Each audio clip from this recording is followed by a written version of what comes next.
special guest, and they're going to be up for auction. It ends Sunday at noon tomorrow. In the artist gallery, we're doing a live piece in the artist alley. Yep. We haven't seen them, working live. It's really cool. And you can also find us at shopsons.com or on Facebook. Thanks, guys. Thanks for being here, everybody. Hey! How's your AFO going? Okay, so I hope you, like me, are here to see Miss Delisle. Voice of Delisle and Avatar: The Last Airbender. Yumi from Hi Hi Pumiyami Yumi. From Foster Tubman in that area. Well, maybe even somebody like Vicky you from the very like very awesome. Lots and lots of cool stuff. That's just a few highlights, and really I just picked my favorites. So if I just pick your favorite, I'm sorry. And we're going to let her talk, and then we're going to have Tentacle Chris in the audience taking your questions. So, I'll pick you. Tentacle Chris. It's great. Tentacle Chris. Tentacle Chris. Everybody has been so nice. I just told Samara this afternoon, like, have we met any jerks? I don't think there are any jerks here. Everybody's really, really nice. So thank you for coming. I don't do a lot of these, so I'm a little bit shy when it's like actual seeing me. I've said, can I just answer questions from behind there on the microphone? You can go back to like the Wizard of Oz. Just I know. Behind the screen, kid. I want to go home. I want to go home. And then Uncle Tim around. Right. So Tara was so good, and I watched her panel this morning. I was like, oh my god, I can't do that. But I'm going to do my best. Tripod. So do I just, do you have any questions, or do I? I asked you a question, Jen, so what's your favorite, what room are you staying in? Oh! You can please. I'm with your wife. Yeah, you guys have fun, take pictures. Tell us as much as you want. When we go to Q&A, you let me know. Sort of like how I started and the whole thing? Okay. Talk, and then we can take questions. Whatever, it's your show. Okay. That BC brought like a whole thing, like a computer thing, and I'm the non-computer girl. Well, I've been doing voices since I was, like, could speak. My mom used to do, like, little baby voices to me all the time, and she used to, and people would say, she's never going to let her talk normally, you keep talking to her like that. And so now my mom likes to brag to her friends, but like, yeah, my daughter never learned to talk normally, so it worked out pretty good. And then I would memorize sketches I really wanted to be a stand-up comic, so I memorized sketches from The Tonight Show and stuff, and when my mom was blow drying her hair, I was doing it for her behind her, and then it's probably annoying afterwards. And then when I got to high school, I really just, I would steal people's comedy material, which I did not know was not cool to do, and I would just perform it around town at any place that would let somebody who's under 18 do comedy. So then I realized that was a terrible thing to do, and I shouldn't do that. Then I started writing my own material, which was not funny, but I did impressions. So that was the only good thing about my act. I did The Wizard of Oz, like I was, even people that I went to high school would call me still Dorothy when I went to my reunion. They're like, Dorothy, hey Dorothy, because I used to Dorothy all the time. But I would go, I want to go home, and I want to go Henry, I'm frightened. Oh, I'm not rich at all. I'm just a little girl. It's all right. You can all come out and thank her. As Marilyn Munchkin to see, you're the guy who does that.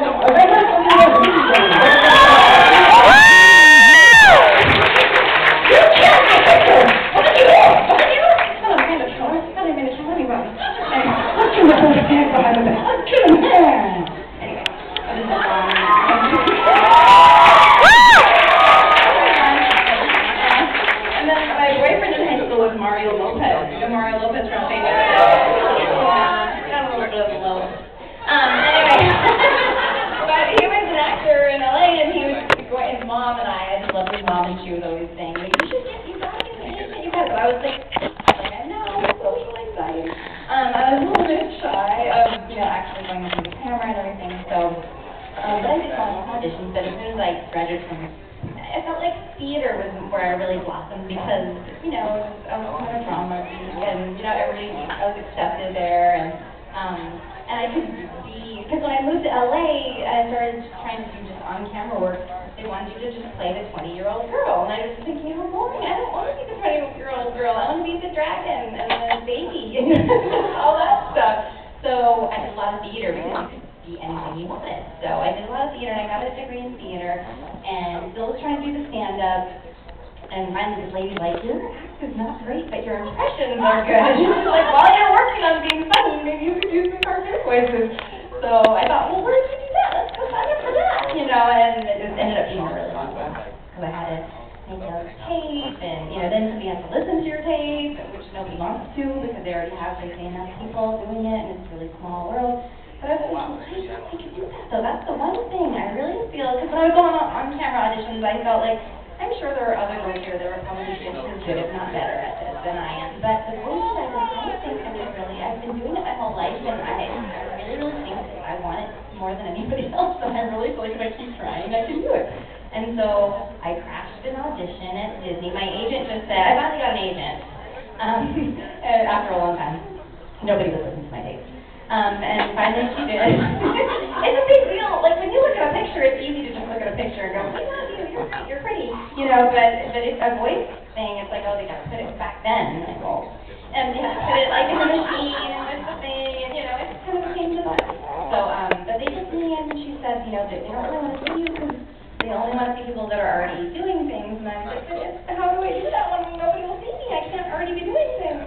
And she said, well, just go and just say that you didn't get the message. And I was like, oh, great, that makes me feel really comfortable with my social issues as it is. But I went and I got the part. It was this little pilot called Penny Dreadful for Disney, and I think Carl got it too. I don't know. It didn't really do anything, but I was able to say, you know, I'm working for Disney. So then when my agent was like, oh, she's a Disney pilot, then Nickelodeon and Cartoon Network are all, how come we haven't seen her yet? And she's like, because you didn't see her yet.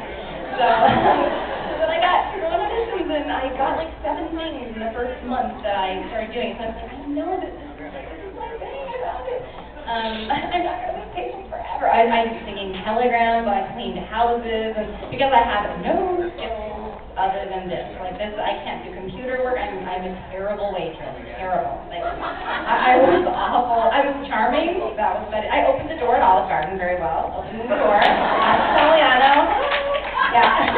They tried me like at a hostess, and I messed that up. They tried me as a waitress, I messed that up. Like, open the door for you. Here you go. Be nice to everybody. So, yeah, I just felt like if I don't make it doing this, I am going to open the door at Walmart or the Olive Garden forever. That's all I can do. So anyway, so then I got Rugrats doing Reptar. Yeah, Tara and I were just little 20. I was like 21, and she was, I think, 22, and but she's been, you know, she's like a little, she was doing it like when she was a little kid, and so I think she was Hello Kitty and all that stuff. Yeah, so she was like, anyway, kid, get in there.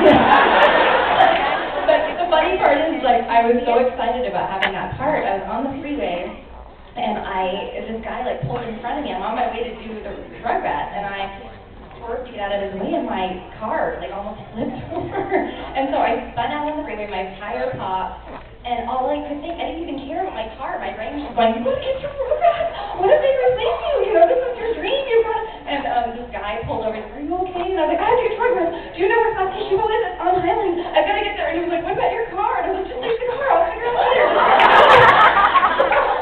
So I mean, you just don't get a lot of chances, and if you mess it up, that's it, you know? So I got to Rugrats. I was like 10 minutes late. They were a little annoyed, but then I told them I just left my car on the freeway. They were like, oh my God, I can't believe you're here. So then Tara was like, sit by me, and then we became really good friends, and she taught me everything I know, and yeah, so that was that, and then I started to make Nolte Brothers on Rugrats too, and, you know, started getting all kinds of little things. I got Emily on Cliff with the Big Red Dog with John Ritter, yeah, and that still runs. That was like forever ago. I think I was 24 or something. Yeah, so then I just started working a lot, and my mom, my grandma a car, and I was able to help my family a lot, which means a lot, because I grew up pretty poor, and I still couldn't stay at the nice hotel. I started at the nice hotel, and I'm like, I can't. She's like, just pay the extra money. Why are you going to be doing like, because I don't want it. And then she flew first class, and I flew in coach, and she let me sit by her for a little bit. She's like, just pay the money to sit in the first class. I'm like, I can't. It's $300, and I'm just sleeping.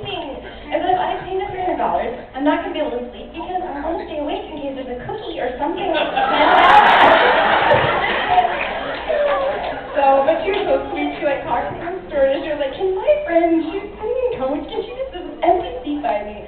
So I snuck up there and I got the pillow and I slept for most of the time with her, and then I had to sneak back to my regular seat. And because it was hell, there was like a toddler next to me and then one in the front, and they were screaming, and I actually wanted to take a voice memo so that I could send it to Tara in group class of just like, anyway, so yeah, that was my year. No, usually I get lucky. I don't. Yeah, anyway.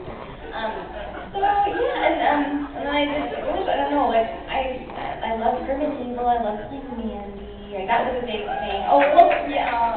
Well, she just does nothing with her voice. The director had actually cast his wife. The creator had cast his wife. They didn't stay together for like much longer after that. And she wasn't, but the person who was voice directing said, well, you can either have something you're going to show your grandkids, or you can have a hit show, and you really need to recast the lead. They tried to record her like 3 times, and it didn't work out. So I came in and let Thunderman, and she said, just do nothing, right? And I was like, okay, because I'm so bubbly. And she's like, Les, just do less. And I was like, okay. And she's like, Les. And she's like, okay. And I'm like, okay. And she's like, perfect, that's perfect. So, and I got the pilot for Fairly Odd Parents, and that was, I told this, I was like, every show that you have that I've been on has done something, so always cast me in everything that you ever do ever. You tried it once without me, and it didn't go. So, but yeah, I was like, thank you for my life, department. Yeah, but I was sad because Mary Sue Berkman was a really good friend of mine, and people ask me about her a lot on the internet, and I don't know, it feels weird for me to answer questions like in front of people like on Twitter, or which I'm kicked off of, by the way. I don't know if anybody's following me on Twitter. So I decided to be the nice person that follows people back, and I thought, how cool, like if I was a fan of somebody and then they followed me back, that would be really awesome. Then they would get kicked off of Twitter, apparently, because you can't follow back more than a certain amount of people in a small amount of time, and they thought I was spam. Because the second time they thought I was spam. They want me to do the auto, they want you to do the auto follow if you're going to follow through back, but I think that's so impersonal. Like, if I follow somebody who I knew automatically followed through back, then I wouldn't feel like that was cool. So I want to do it manually and write to people and stuff if I want to ask questions. And that way you can DM them, like if they ask you something personal about Mary Kay, I'm not like, Mary Kay, you know, it can be just a personal thing. But Twitter, so I'm trying to get back on there. If you guys can help in any way, please tell Twitter I'm sorry that I'm nice. Or not. I play mean person. But yeah, no, Mary Kay and I were very close. She was my first teacher, and she was just incredible. She could voice match anything, and she was just, and at one point I was a little bit discouraged, because I thought, gosh, I don't know if I should, I was working at this job that was saying, like, you're missing too much work because you're going on these auditions, and it was just a waiting table job, but I was like, oh, maybe I shouldn't do it, maybe I should go with, like, a regular job, and she's like, are you crazy? Get rid of it, you gotta do it, and so she kind of kept me doing it, and she was such a positive, happy person. It was just so out of the blue that she I don't know if any of you guys know, but she took her own life, and yeah, she was Stephanie. She was the original Timmy, and she's just a really beautiful person and an amazing actress. So, and she taught me everything I know, and then it was really hard. Her husband came to stay with me for a while afterwards. We went to their house. I just like to, I'm just going to impress everybody for a while. You're having a good time, and now you're not. Okay. I didn't want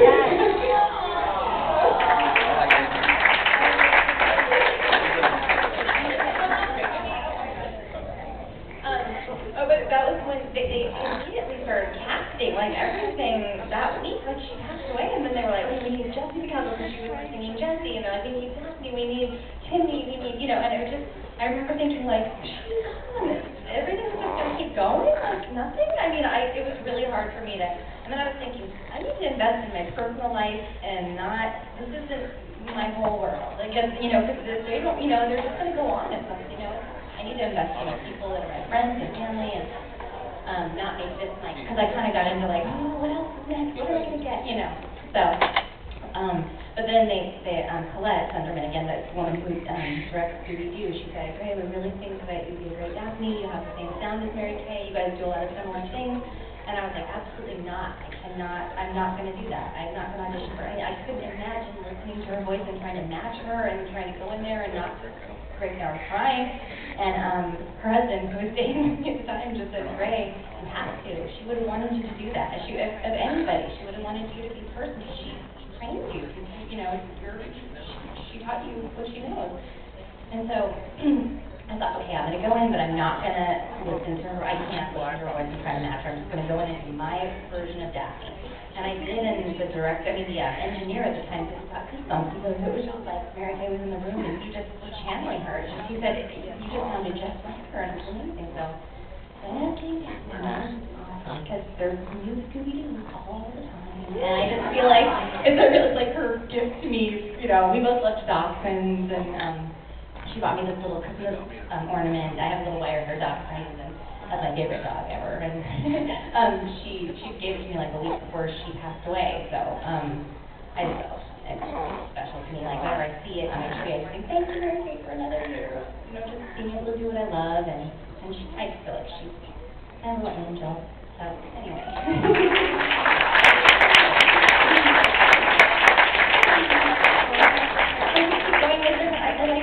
Azula is my favorite character I've ever done. A violation. She is very the most beautiful character I've ever done. What? As you should. Well, I remember wanting to be involved with Avatar and auditioning. They were using some celebrities. They were really being careful about who they cast. It was like a long casting process, and I remember like they were auditioning just tons of people and not giving to me, because I had done a lot of Nickelodeon cartoons, and I think that they were like, oh, that's right on, man, you know.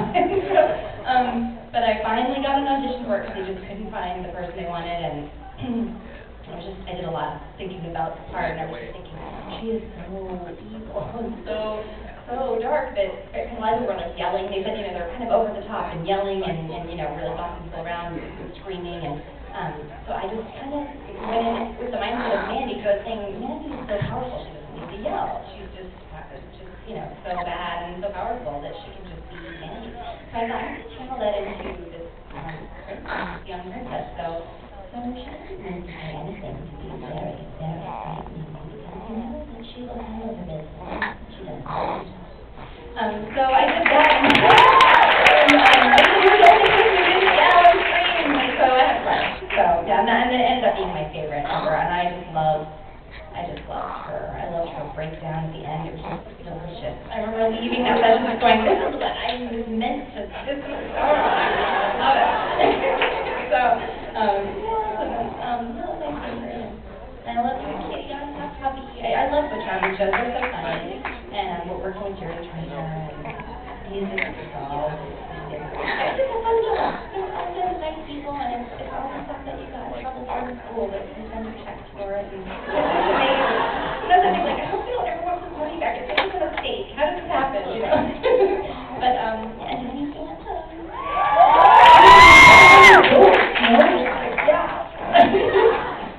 I wanted her to be really positive. A lot of people read her like super goth and like really dark, and I just felt like she had such a light around her. I mean, even though she likes to wear black and, you know, she's into that kind of scene, you know, but she seemed like a really positive character, so I just wanted to make sure. And I also didn't want it to be too lovey-dovey to the students. That's just gross. And, you know, even though they were, you know.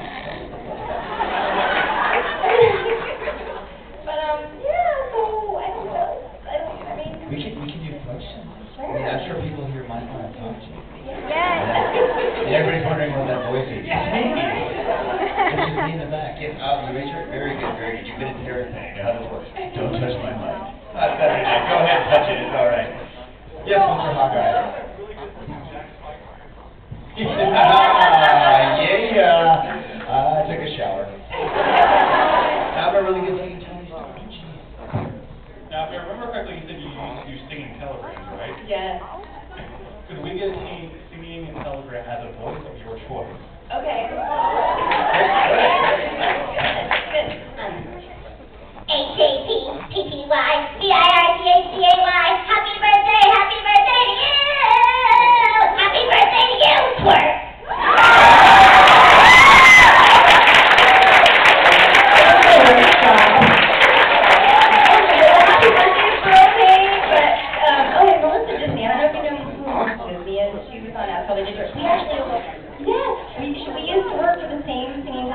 happening on live wires in San Diego. At the same time, she was like, okay, great, I'm going to use this one. I'm going to call Melissa for this one. I was using this Melissa person, but I'd never met her.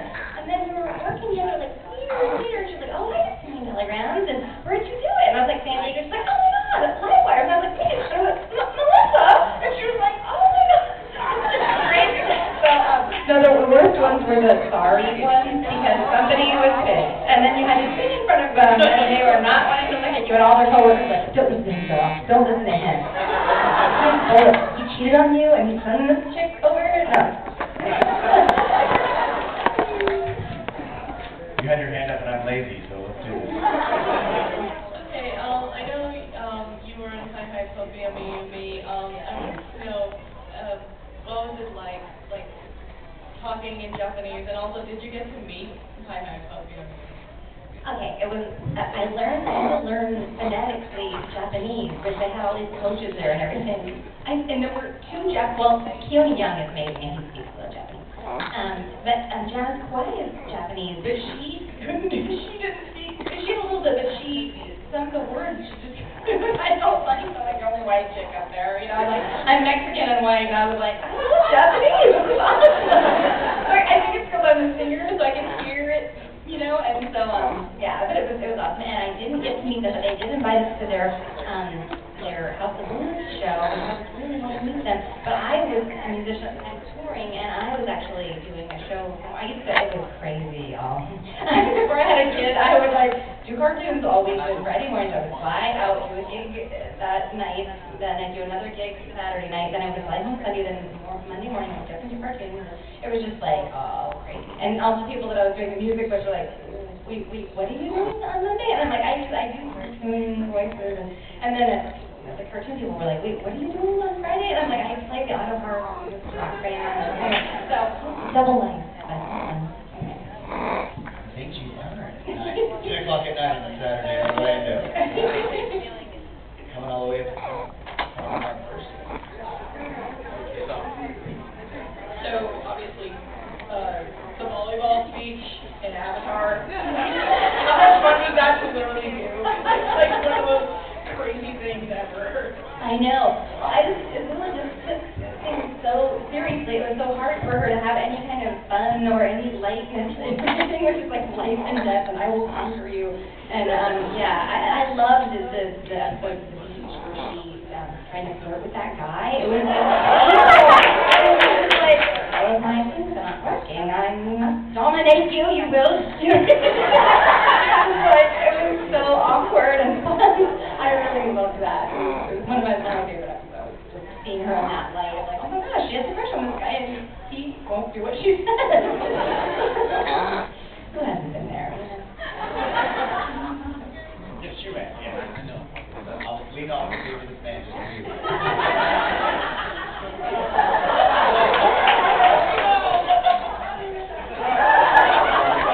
Avengers 2. Out of all the characters you did, which one related to you most in personality and... Frankie Boss. Yeah.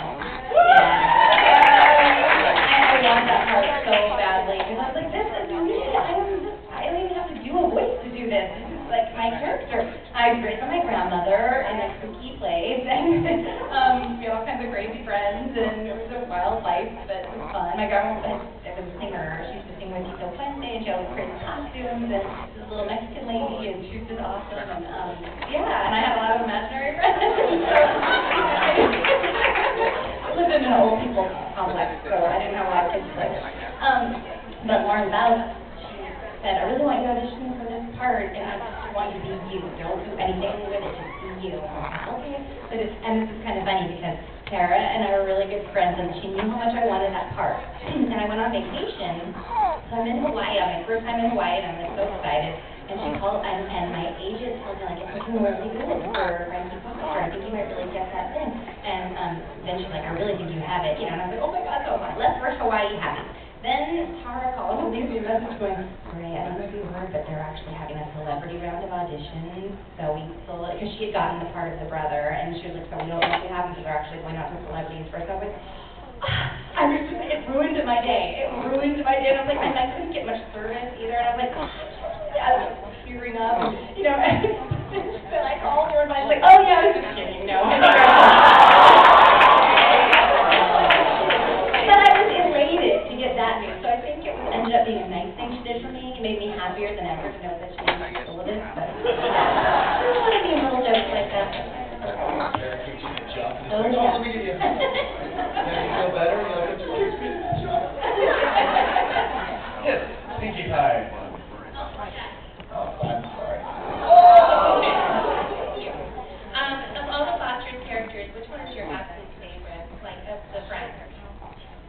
Well, if she wasn't the most popular here, well, gosh, I don't know. I loved Barry because he had a little bit of that in there. And then just Why did you can't get my name right?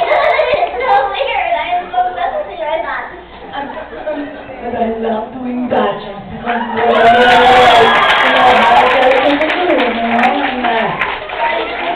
just look at that completely different than myself sometimes. She was just so despicable and just so gross.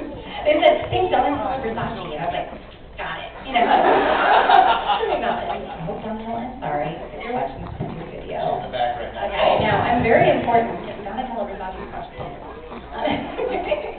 But yes, you come, let's meet halfway. We'll meet at the Hunk Eye. The fabulous bar downtown. Do you know when she has a dating family coming up in No, I'm not, you know what, it's weird because people really love Danny Phantom, you know? Thank you for my house. But I was telling, it was trending on Twitter the other night, Danny Phantom. It was like Thursday night, it was trending, and so I texted Butch and said, Danny Phantom's trending, they can't kill it, they're just not going to keep it down. It's going go. But I don't know, I mean, maybe if enough people, like, that's how, I think networks listen to you guys, you have a lot more power than you think. So, yeah, this is your mission. But yeah, we all love it, I don't know why it's Is there? I'm not on Facebook. That's why nobody knows who I am. I'm sitting next to Sarah and they're like, oh, you're that character and that character. I'm like, no, I'm not. I don't do good self-promotion. First Twitter and on Facebook? What happened if you kicked I was off? only on Twitter for like a week before I got kicked off. So, and you can't get kicked off Facebook, so maybe I'll start a Facebook page. I'm just Get on Friendster. I hear it's the next top thing. Exactly, yeah. Well, my Facebook page, actually. I don't even have Instagram or anything either. I don't have that. Really? Okay, you know what? I might have gotten kicked off Twitter for liking because I stopped following back. But I just feel, if I was like a fan of somebody and I wrote something to them and they just ignored me, which has happened to me on Twitter. Well, then actually I have a lot of people but I'm like, oh, the funny thing you say. And then they just like, I think, delete. But so I wanted to star everything that people say, because just to say, like, I saw it. That's like my way of, like, this guy's like, are you auto-starring, or is that really you? And I wrote, like, I'm starring you. It's my way of just saying, I saw what you said, it's cool, I'm recognizing you. And he was like, oh, okay, cool, but I think that's what you said the second time to star. Can you do that?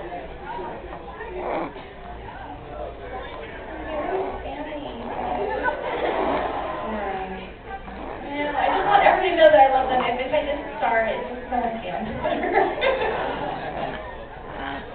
Don't go through the question. What was it like to voice Mandy, and how exactly did you prepare for that kind of role? It was really difficult because I have like a really ugly personality normally, and it was just really hard to do hardly anything with my voice. It's just like I'm barely pushing air out through my throat. That's like pretty much all I'm doing. And so That's hard, but I love working with Richard, and he made me want to be more hyper, because he's like, and I'm like, I want to be over there. So, yeah, but, and everybody was great to work with, and, and the Grim Reaper, that was such an ingenious choice for Greg Eagles to go Ross Bart. He was the only guy, everybody else was British, and he was the only guy who did the Ross Bart thing, which I thought was fantastic.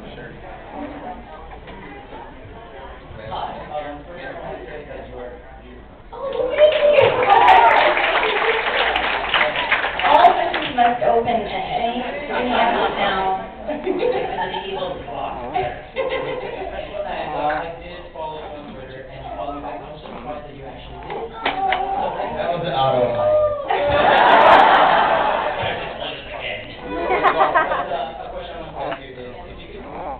choose a voice that you wanted to that you can't naturally do, what would it be? Well, I mean, I'm a jerk, but I feel like I'm pretty versatile. Like, I can do, like, you know, old, like, all the ages of women. Like, I can go to, like a really old lady like this, you know, my answering machine just says, you reached Delisle's message machine. It's so funny because people leave me these reviews, and then I act like I'm talking to somebody else. Like, I go, hello, you reached Delisle's machine. Please leave a message.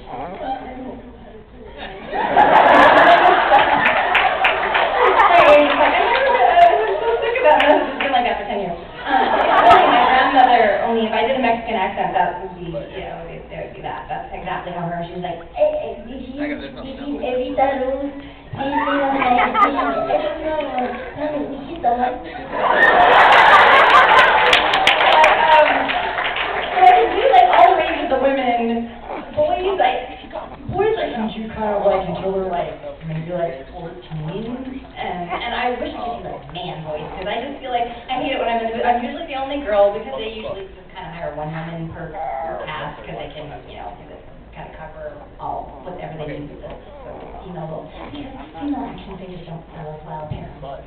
Anyway, I know, it's so annoying, I know! When I was with Marvel, and all the Marvel things came out, and I was like, oh my god, I make like two, like one for me and one for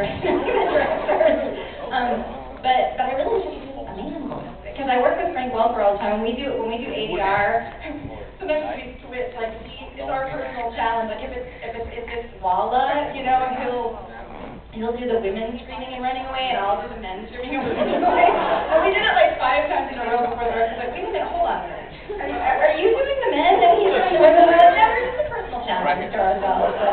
I kind of was like, yeah, all right, woo! So much lumberjack in the background. I think that's where she taught me. That's the bad lumberjack. And he was like, woo, woo! You know?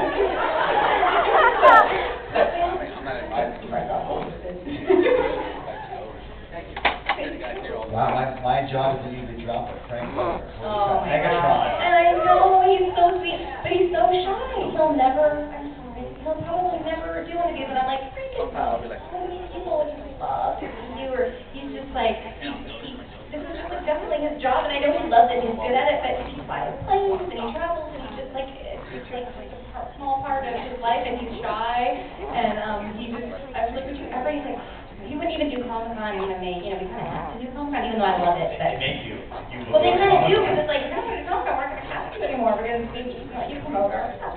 But, I did it by the Children's Hospital once, which was hilarious, because I didn't know he would come, but then he showed up, and I was like, oh, he showed up, this is awesome. And the kids could get it. I mean, they were just like, they're really little, you know, and they're not feeling very well, and they don't really, you know, he was like doing it, like, and then I was like, dude, you guys, this is great.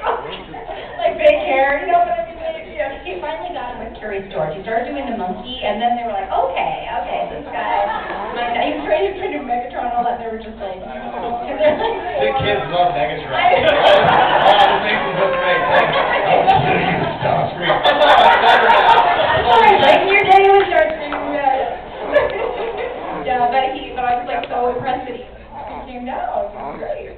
That was my question, thank you. Okay, that's you, ma'am. First, I have to say that you're so much fun to do. You're so bubbly and happy, so I'm really enjoying this.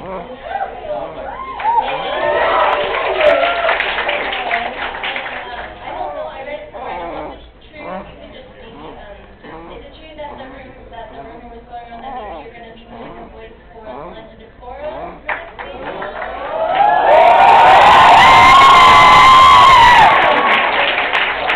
Not kind of in trouble for talking about that. I thought that you could just, I didn't say what it was.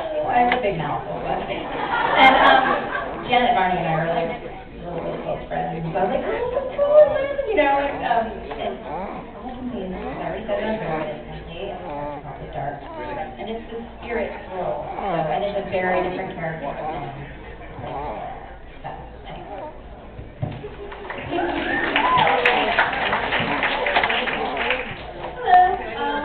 I wanted to ask you from the point of view of direction, what is the best and worst things that a director will tell you to do? I guess, Date him? I got mad. Bad. Well, I once did a direct-to-home video Christmas special where the director wanted to be in the booth with me, like this far away from me, and I think he was an on-camera director because he kept going, okay, now, so, and your part, and then action, like right in my face, like action, like, and he was like standing right there, it was very uncomfortable. Also, some people get really mad when they have to have a line reading, the person's like telling them how to do it. I don't do that at all. I mean, but I do like the first chance to do it, the way that I hear it. And if I'm not getting what they want, I do not mind at all somebody, what do it and how they want it. But yeah, I do want to You want to do that now? But no, but some people just get moved on. What happened? Sometimes I'm like, hey, you know what's late? Why don't you just do it? Because I'll do what you do. Or sometimes they don't have a good ear and they tell you to do it, and you do it just like what they did, and then they're like, come over here, you guys. And then you're like, come over here, you guys. And you're like, no. I want it like, come over here, you guys. And you're like, come over here, you guys. And they're like, no, like, come over here, you guys. And they're like, come over. They don't know what they're saying. They cannot hear it. So, then they're just completely different, like, yeah, that's what I'm saying to do. Those people don't work very often. When voicing multiple characters, do you do it separately or like in the same session? I mean, I have this thing where it's the Welker Delisle challenge, where we kind of give each other a look. If you ask to do it separately, because we're like,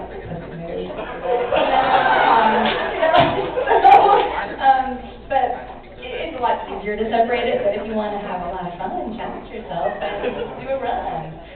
He actually does a dog and cat fighting, and it's so good and so separated that you almost feel like there's overlap. You're like, hey, no, you overlapped yourself, but no, you couldn't because you're you. It's mind-blowing. So, no, I like to do a run just to see if I can do it. And then sometimes they're like, nope, great, you didn't do a good job. We're going to separate it. Okay. Try it. Get you back on Twitter so we can hashtag. Wow. Yes, sir. I want to be like, talk to her. All right. So when you first did Read for a Zoo, you looked at your script and your history doing a lot of kid shows. Avatar, noticeably darker kid shows. Did that surprise you? Like your first one is this great speech about how the Tiger to kill the soldier because the whole shit did. Like, how did you feel about like working so dark and certain lighter shows? Well, I definitely, it was its own world. But first of all, I read it in a bit of an Asian dialect in the beginning because it just has that flavor to it. And so my brain just initially went there and they're like, no, we don't want that. It's its own thing. I was like, okay, I'm racist. I'm sorry. And it just seems like, I don't know. I was like, I don't know, why did I do that? Just the sibling thing too. It's just your brother and you're just horrible. I know, yeah, but she does have her sweet little cat name. Oh, Dudu, I'm going to send you home. Forget Boogie, but let's do hashtag Ray Delisle.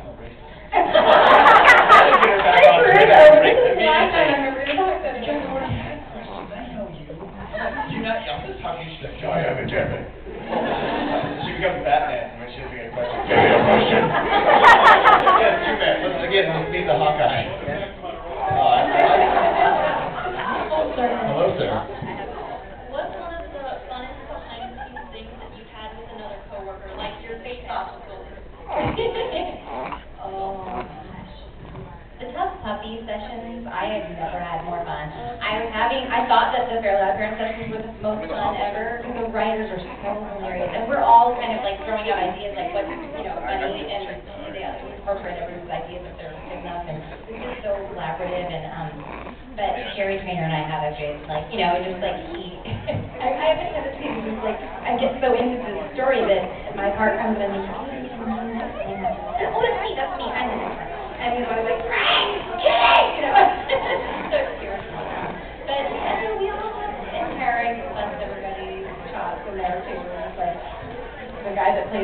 the dog in the new Girl Ever stuff. He's adorable. His name's Matt, and he's also on Hush Puppy. He plays Snapchat on Hush Puppy. But he was like, well, I don't know. I was just wondering how. And I started to go act it.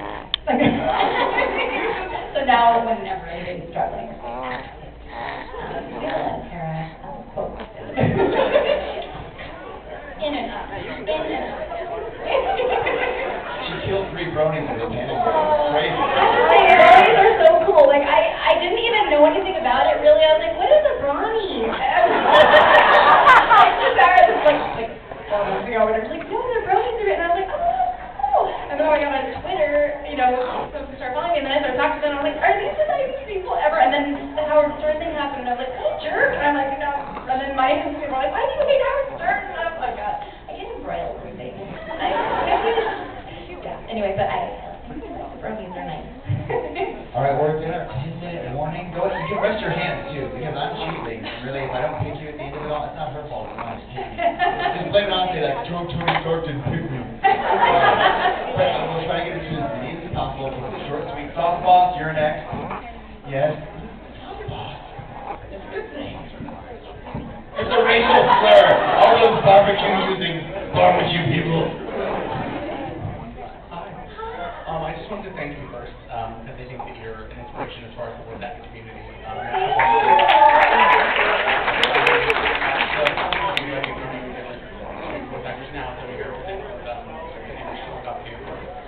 question is, during your career, have you ever auditioned for a part you didn't get your name on it? Oh my God. But Melissa and I, both Disney and I, were really good friends, and she just really wanted to have, she's like, I just felt like a series where you had like a regular, you know, paycheck, because she was doing kind of like here and there stuff, and she worked so hard, and we've known each other for so long, and I was like, you're gonna get it, you'll get something, I know you will. We're having lunch, and I was like, really, you know, giving her a pep talk, and she's like, you're right, I'm really gonna like, think positive, and I was like, prayer, and just like put it out there, that that's what you want, like, you're gonna do that. Okay, so then the AFO, the Ginger, auditions came up, and oh my God, I love that show. I love the Ginger part. Oh my God, I love that part. And I really, really wanted that part. And then we went to lunch like a few weeks later, and she's like, I have great news. And I was like, what? Well, I actually had called my agent a few times too, which I never do. Just like going, oh, anybody, they didn't say anything about, have anybody heard anything? She's like, no, they haven't heard. So anyway, Melissa and I are sitting, and she's like, I got a part. And I'm like, you did? Awesome, what did you get? And she was like, Ginger. And I'm so Ginger. And I was like, I swear I said, and I was like,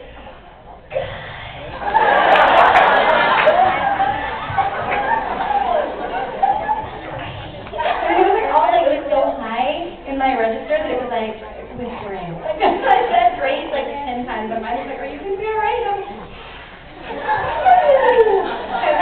so, oh my God, but I'm like, I was like in the car going, she needs something, you're helping, give it to her. Anyway, I ended up getting to play Brandon Hixby though on that show, and he was really cool, he had a little monkey, and he was just like really cool, I love that guy. So I ended up doing that anyway, so, but I, for a while, I was like, you're a stinky jerk. And anyway, so, no.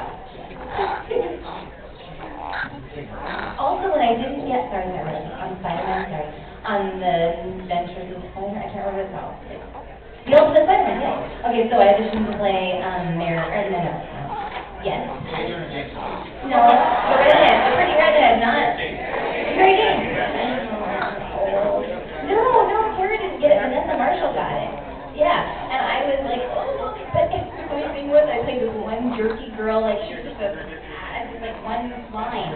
But I kind of played it like this, and she was like this teenager who was like Willie Means, Spider-Man, Sally Averill. And she was like in every episode, and Mary Jane only showed up like twice in the whole series, so, then I felt so bad for Vanessa because I loved it. She was a little, she was my little love interest on Grim Evil, you know, like little black people with glasses stuff.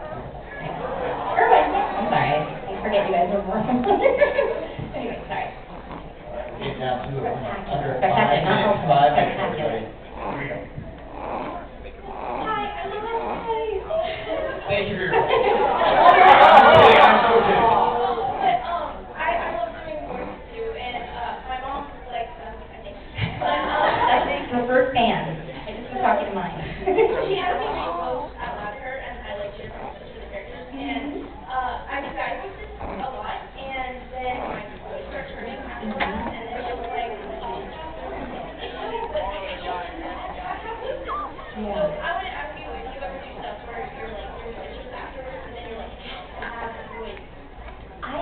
singer for so long, so I really make sure you're breathing through your diaphragm and not, I can, like, you know, I do video games a lot and screaming and all that stuff, and a lot of actors are like, I am playing voiceovers, I don't want to do any screaming in this video game, and I just feel like, then get a different job, because, I mean, it's like, this is your job, to scream, that's why they're giving you money. So if you can't scream, then, you know, like, what, anyway, but just, like, make sure you're breathing right through your diaphragm, and, like, lay on your back, and, like, practice, like, you know, just, like, you know, breathe in through your diaphragm, and, like, make sure you feel like your bottom of your tummy kind of, like, getting bigger, and then breathe out. I mean, I don't know, I think it was kind of singing, this is from theater training and singing, but, I used to read to the blind at the Braille Institute, which is great, so that way you're not just, like, reading into nothing, like, they really appreciate that, and you can practice all kinds of stuff, and they're not complaining, and so, yeah, that's a great thing to do, you know, it's good for you, yeah, but there have been voices that I've auditioned, and it was so painful that I was just like, I just auditioned for Snapchat's mother on Tough Puppy, I don't know, and I kind of went like, Snapchat! Snapchat! She's got a little bit of like that robot from the train kind of thing, and I was just thinking like, if this has a lot of lines in it, I don't know,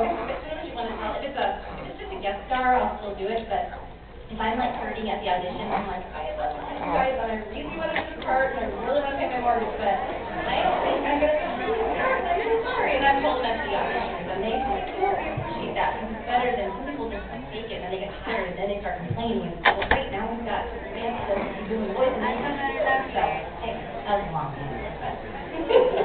How dare you answer questions in your I Q&A? ran out. Sorry, Greg. Yes, sir. Yeah, you have done a lot of voices in the past couple of years. Would you say...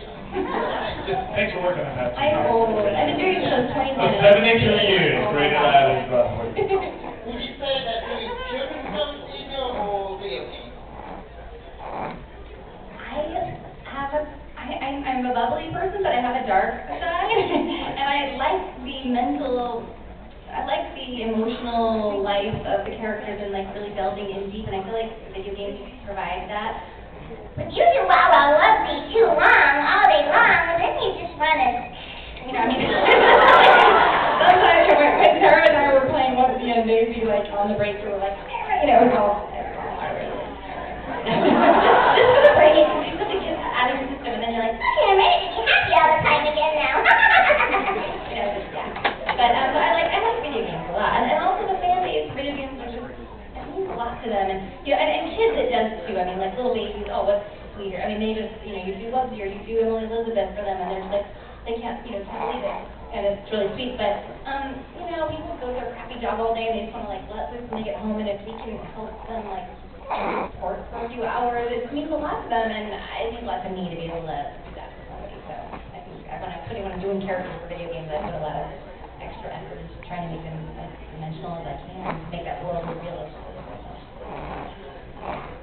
All right, so we've reached that point tonight where we've got to the last question. I see a lot of hands, a lot of desperate, mainly masculine eyes looking at me, but sorry boys, you're going to lose out to the high heel riding drop that's sitting right next to you. Unless it's you, be a chick. Sorry. Yeah, so you won, last question tonight. Yeah, it better be good. Okay, if not, I'm like, okay.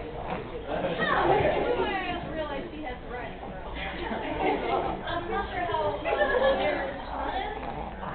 Okay, so do you do voices for him, and what is his favorite? Well, I do. Okay, so this is the funniest, this is the weirdest thing. My son goes to a Waldorf school, and they don't have any media. You're not allowed to show your children media until they're like 9. So he doesn't know, I mean, he saw a Scooby, it's so funny how prevalent and like how Scooby-Doo gets in, like there's something about it that just like is interesting. But he saw a Scooby-Doo cutout, and he's like, I like that dog.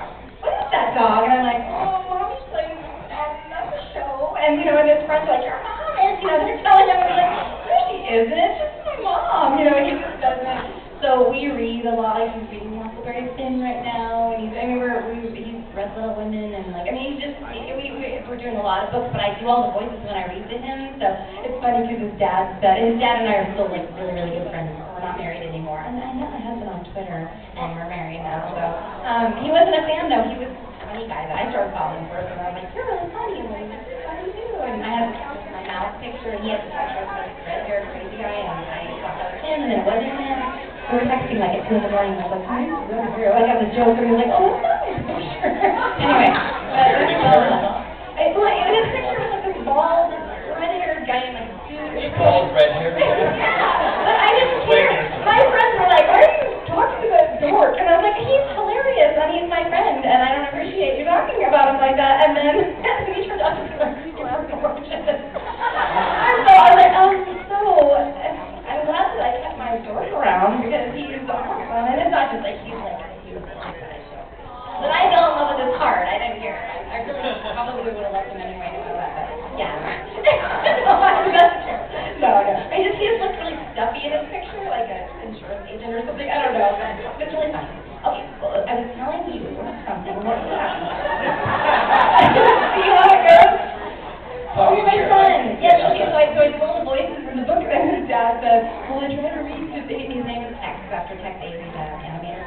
His dad said, yeah, I was reading the next day. He's like, you know what, we can just, he's like, I'm just going to wait for Mom to read it. Because I'm out of town, his dad said, last time I tried to read him, and he didn't have anybody with it. So, yeah, but he's just awesome, and I can't wait to show him some of my favorite stuff, like, he's okay. You should marry Frank Welker. They could marry Frank. I want to marry Frank Welker. I spent many hours here at AFO, everybody, and I have to say, really, it's been one of the best hours I've spent.